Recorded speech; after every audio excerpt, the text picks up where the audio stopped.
So now let's see how we can work around with piping effect inside of Blender.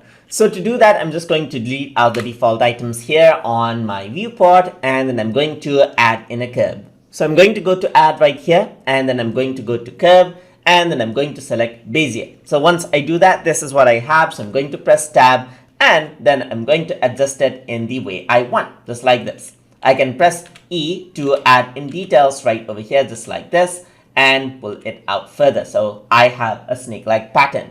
So let's say I want to turn this into a pipe now. So I'm going to press tab on my keyboard, and to make it like a pipe, I can select this out, and then I can go around into object data properties right here. So once I do that, what happens is that under the menu right here, so under geometry, you can find something called bevel. So right now, the depth for the bevel is 0 meters. So if I were to increase this out, now this turns into a pipe, as you can see right here. So now you can see that it is hollow and it is a pipe instead of being a simple line.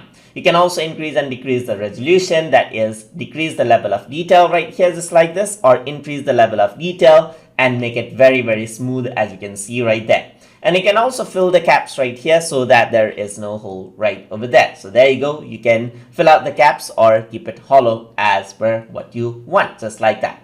You can also work around with the end and start. As you can see, you can click and drag this out right here to for the end, just like this, and change around the end as well, just like that. And that is how you can work around with it.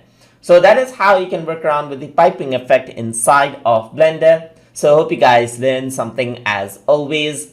And as always, please like, comment, share, and subscribe.